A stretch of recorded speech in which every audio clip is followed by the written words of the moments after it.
So I got this chainsaw brought to me, and it's a Husqvarna 450 Rancher. Alright. So I went ahead and took the chain off. And you can take, where I'm at the clutch. This clutch is reverse threads. Most of them are on these. See there? So tightening it up actually brings it off of there. But if you look right here, they make a tool that fits on here. But you can take right here with a chisel or something. I don't know if you guys are seeing the lip on that. Okay. And then I'll just take it and smack it real quick with a hammer. And you got to do it really quick because the crankshaft is on turn. But usually you can get them broke loose that way. If worse comes to worse, you can take the spark plug out and put something in there. And I don't like doing that. But the clutch is okay. Okay? This part of the clutch is good. And there's a needle. Let me leave it all because there's a needle bearing back here. Now see this? I don't know if you can see this. Let me see. See how those teeth are ate up? Something terribly bad.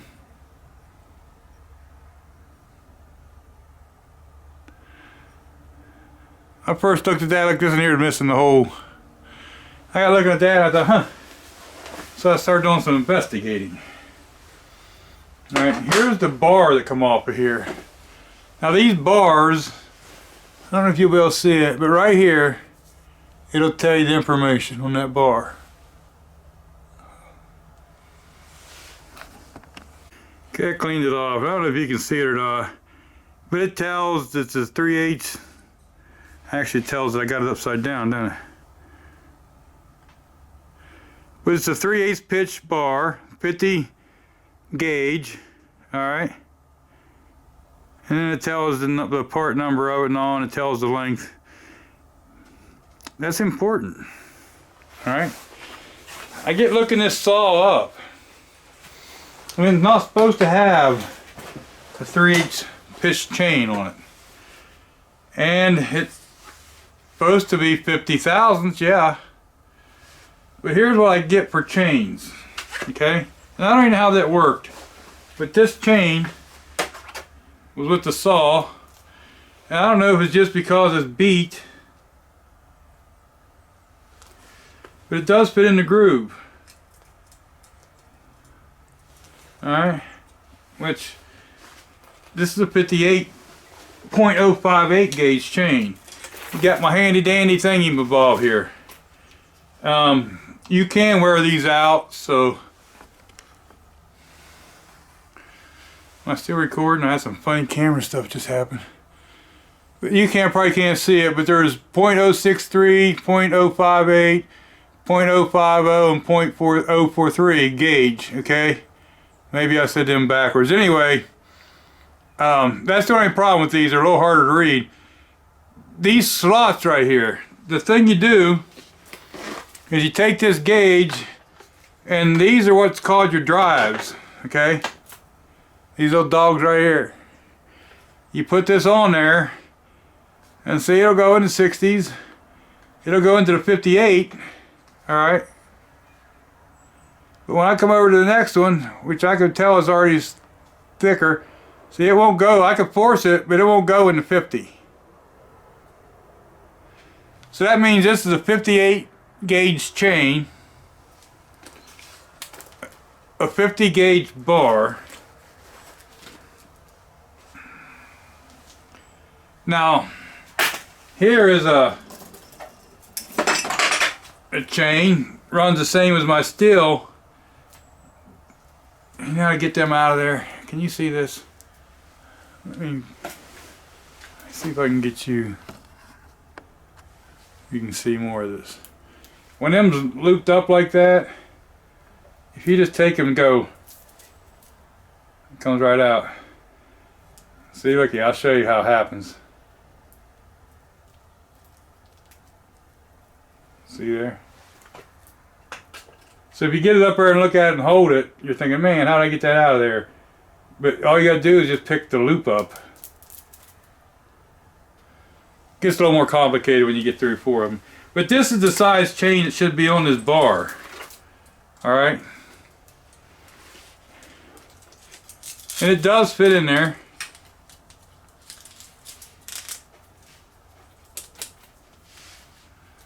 Okay?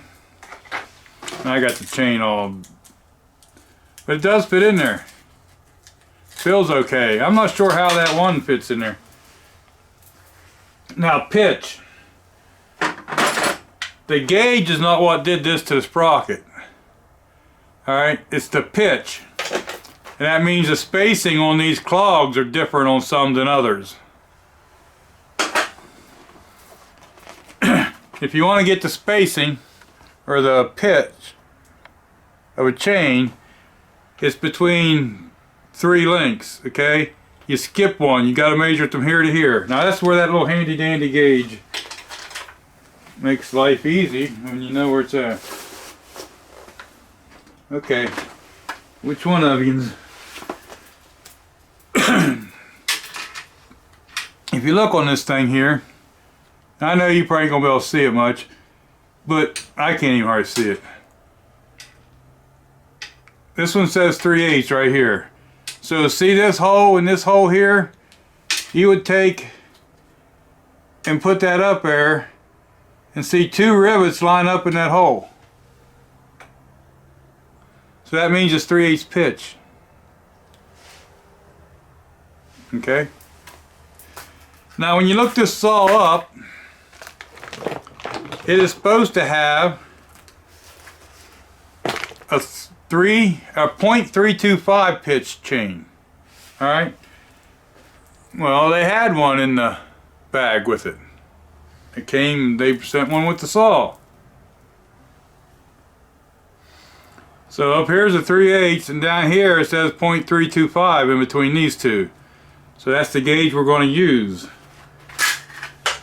This chain they did send with it is the right size for an 18-inch bar. And if you put that up there, you see it's 325 pitch. This thing here, and you pick it up in here, this one should be 50 thousandths right here.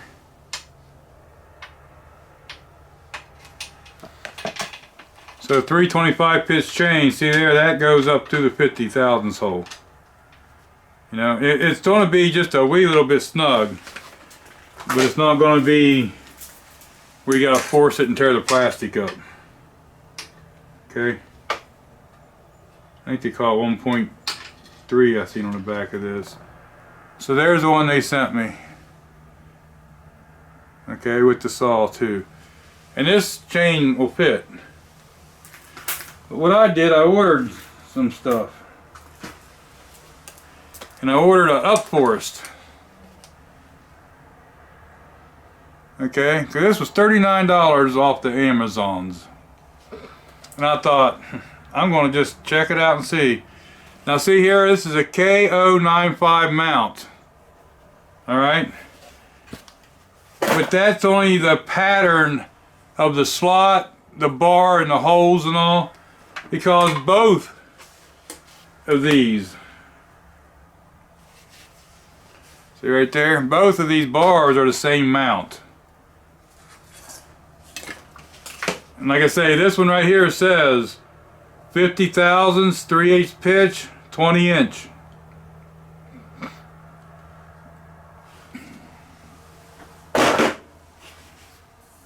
And like I say, when I looked this saw up, it came, most of them came with a 20-inch bar. That's a lot for a 40-some cc bar.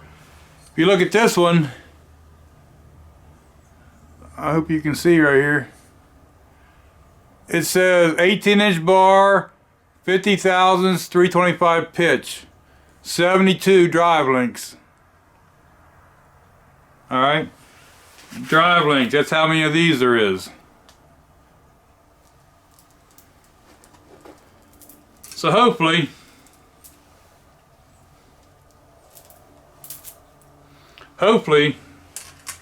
this will be a good bar for them. The other thing you gotta watch is if you put this chain on here, it fits the sprocket, alright? This one is the same as this, alright?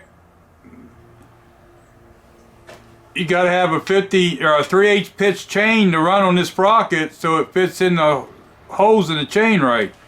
Same as that sprocket, that's why it ate it all up. Now, we got all that out of the way. And these are full chisel chain too. The full chisel chain, this top edge right here will come out and be a 90-degree squared off bend. A safety chain, which I don't know if I got one here, probably do something. Probably you can't see it though. But a safety chain will have this, which that's a full. But anyway, safety chain, instead of having a square off thing where they come on, it'll be kind of rounded a little bit. And that roundedness in the top corner of the chain, right up here, it'll help you cut for a long time. You just won't cut as fast or aggressive, but you'll cut for longer than you will full chisel if you run in the dirt or something like that. Now if you're just cutting perfectly clean wood, it'd probably be about the same. So now another thing about the sprockets. I opted for a different sprocket. And we just went for a cheap one. This, I don't want to tell you where the saw belongs, but it gets abused a lot. Okay? So here's what I bought. See the sprocket? Now, this one here, when it wears out, it's all one piece, you gotta buy it all. This, you can just buy the rim sprockets. Now, here's the thing.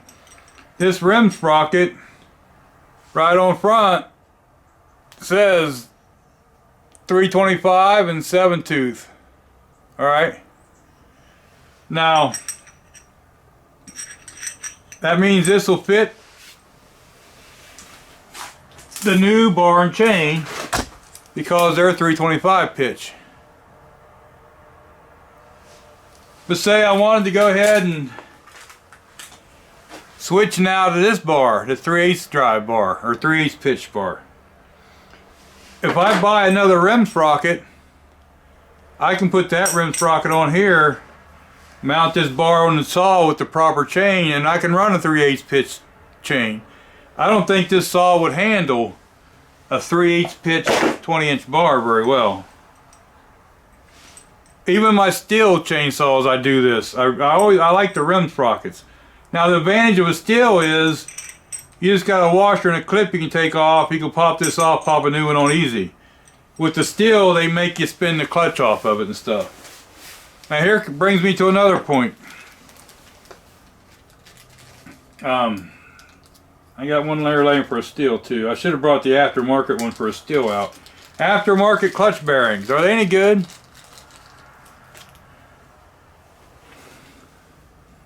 Here's one. Got some rollers. It does have a nice pocket for grease down in between the rollers. I'll give them that. But here's the one to come off of it. Now I know this is the original one.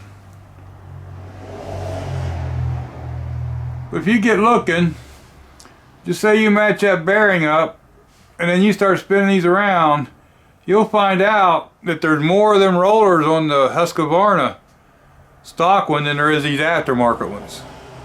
Is that good or bad? Will these last? I don't know. I mean, probably. Car wheel bearings and stuff. That's how it's the same thing. When you start buying cheap car wheel bearings and everything instead of a name brand, you get less rollers and stuff in there. Do they last as long? Car bearings do not. Here's one from a steel. This is an 029. See, it looks a lot like the Husqvarna one, only they're different size. See, the Husqvarna one, the steel go right inside of it. Now I got it stuck in there. Well, crap. Why'd you do that? I knew they'd go into each other.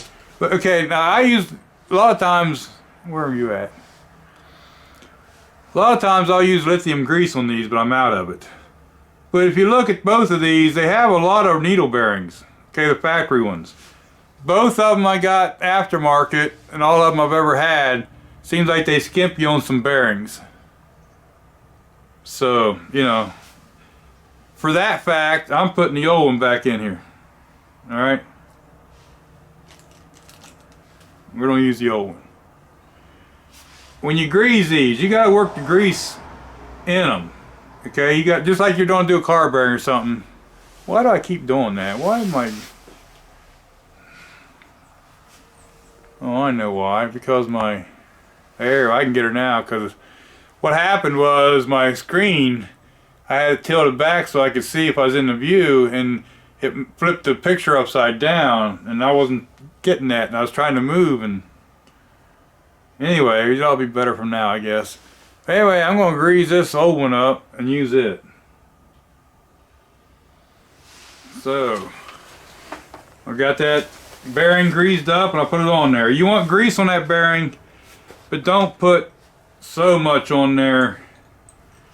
And we're going to put our clutch and sprocket on there. Don't put so much on there that it gets all back up in this clutch. Okay? What I'm going to do right now is just wipe it right down. And now all we got to do is throw our clutch on. Now on these clutches, see, there's no place, no tabs to knock it off. So you're going to want to make sure it goes on this way.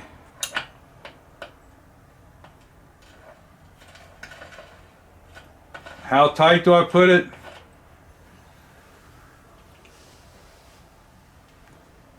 About that tight. Thing is, the direction or rotation, it'll tighten that up. Is that the right way to do it? Eh, probably not. That's what I do.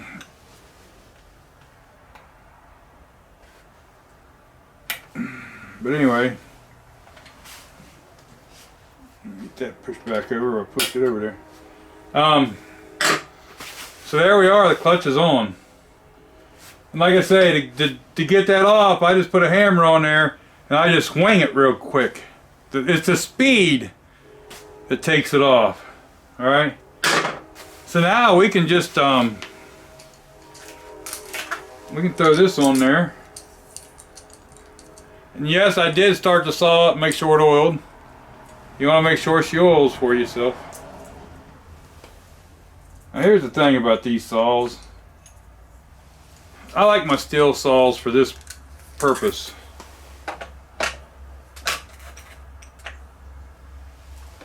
This is my main thing with saws. I like the external. Make sure you put the chain on the right way. Teeth are going that way on the top, and they're coming back to cut, so you want the sharp edge facing the saw on the bottom. I'll just tell you from experience, you put them on backwards, they don't cut very well. See, here's the only thing about these. You got to make sure you get that down in that sprocket you put on, where the other ones just fall in anywhere.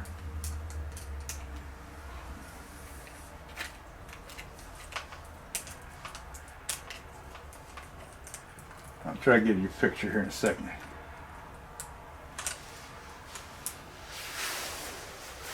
Oh boy.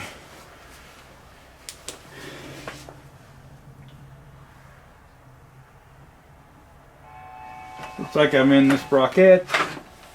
Now my other problem is, I took this apart. I gotta make sure I got my... Gotta make sure that chain is in that groove. I could probably put it up on the side and get that to do better. Let me find the outside cover. Let me find it. This part here is going to be for your chain brakes. You got to make sure that gets in there. Let's see if I can get this on there. Just got to make sure I get that chain in there. That chain's in there. I know it's on the teeth. Let's get it on here. Now this little thing here you might have to alter. Let's see where it's at. That's the way you do your chain adjustment. And I'm probably way off. Yep. How we fix that? We just turn a little screw. Gotta make sure you're going the right way so you don't waste your time. And I am. I'm going the correct way.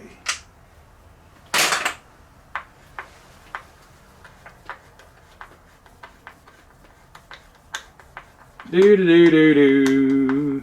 You know, these aren't bad little saws though. 40cc or something like that. To me, somewhere around 40 to upper 50s, maybe 60cc is the perfect firewood saw. You see a lot of these people, you go into these forums and Facebook sites and all, and someone's there as a homeowner and they're asking, you know, what size saw should they use for cleanup or whatever. And man, people's telling them all kinds of crap. You know what I mean? You gotta have the biggest saw ever. You gotta buy the biggest. No, you don't. I got a little MS-170 that I like as well as I do any of my big saws. You know, if you're just doing little stuff, the little saw's fine. Now, I pick these saws up by the nose. You see that slack? Here's what I do. I'll pick this up. You want to make sure you can roll the chain. Then I just tighten this up until chain hits the bottom. When chain hits the bottom, I'll roll it some.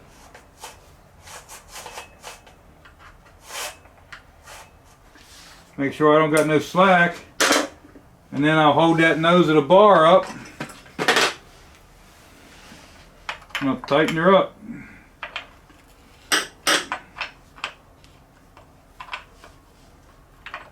And what could you see of that? Probably nothing. Oh. Now I did check it at oils. I started it up and it did seem to run alright. So anyway, it's back to a chainsaw. Be careful when you do that because it can be sharp. Now keep in mind that chain, a lot of them will stretch a little bit when they're new. I think I'll dump the old gas out of this thing here in a little bit because I don't know how many years this has been in there. I'll check the air cleaner. I wasn't supposed to check it. I was just supposed to get it to run. Oh, aha! I got me another one up here.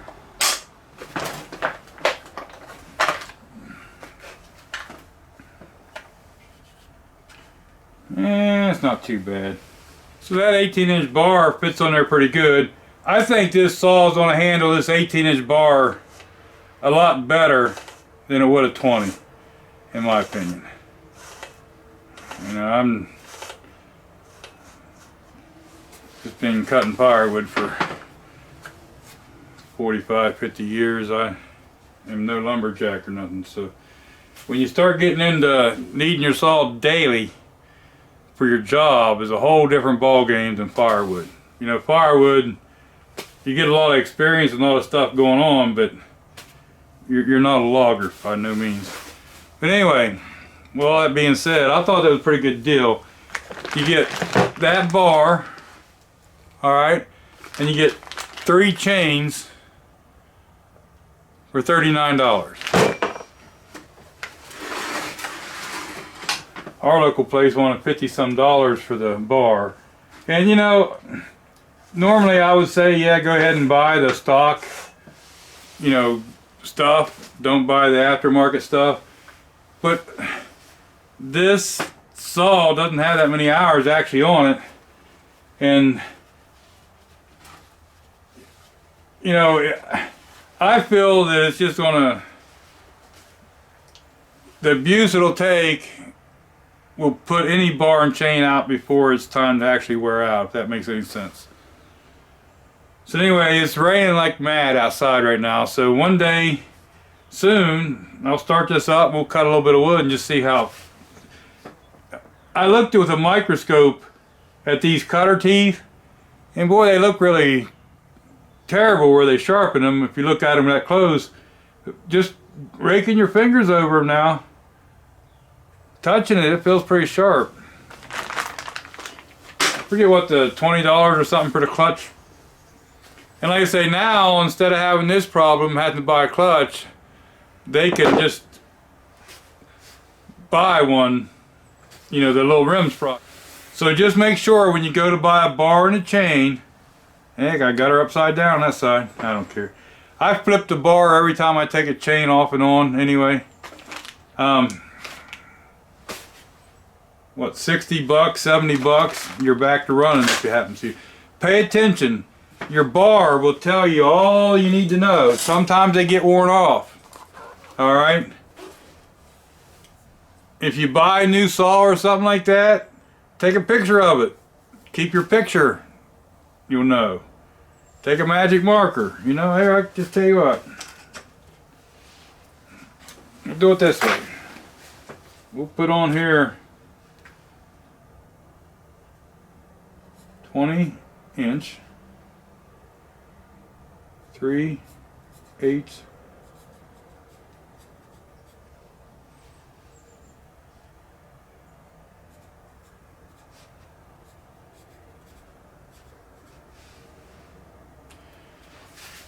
So there you have it. Now, if they want to go buy a chain for this bar, they know what to buy. But if they want to run that bar in a bigger chain, they don't have to buy a sprocket. Just that little rim sprocket. So anyway, if you do anything with chainsaws at all, you can get these for almost nothing. There's a few different styles of them and all. Different collars. The other collars might be easier to read. That's my only down thing with these. They're a little bit harder to read. And these holes here, you know what these holes are? These are file size holes. Okay, you put your file at the end of the file in there and you know what size file you got. Here's the other thing. See the tab on the end? They're marked. That's how you know what gauge the bar is. Whichever one this will fit in there snugly is what gauge your bar is. There it is. And 050. So anyway, that's a valuable little tool. Tell you your file size, tell you the pitch, tell you the gauge of your bar, tell you the gauge of your chain. Like I say, it is plastic. So if you start pushing too big of a chain through these slots, yeah, you're gonna mess it up. But they're so cheap. I think when I bought these, they come in a 6-pack or something. So let me see if we can get some video of cut. That's what you're wanting to see, right? Now this thing here, you gotta pull the trigger to push that thing down. Push it up, I mean. You gotta pull out and up. Push the primer bar a few times. Now the chain will stretch a little bit on most of them. But once you do the initial stretch on a new chain, if you've already done that and then you're cutting and your chain stretches or starts getting loose, stop and sharpen it or change the chain.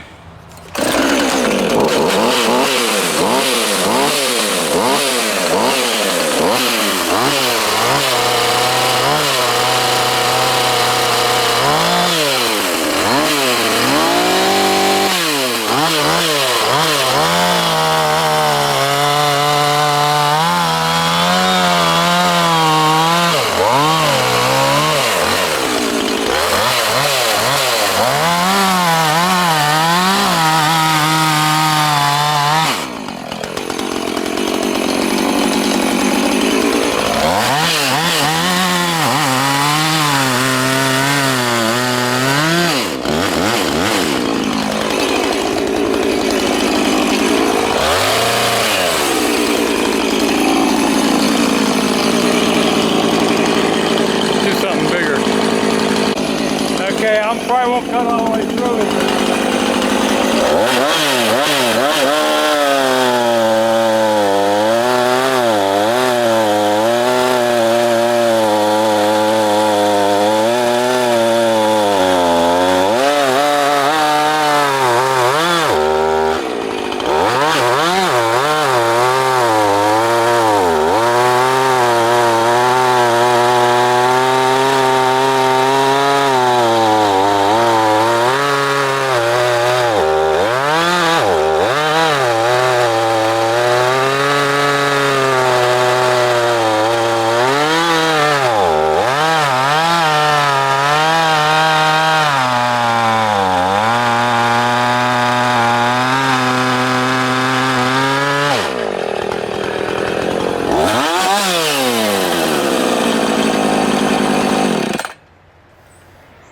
So, you know, I'm okay with this. Seems to cut good. I don't get, where you at? I don't got very much stretch.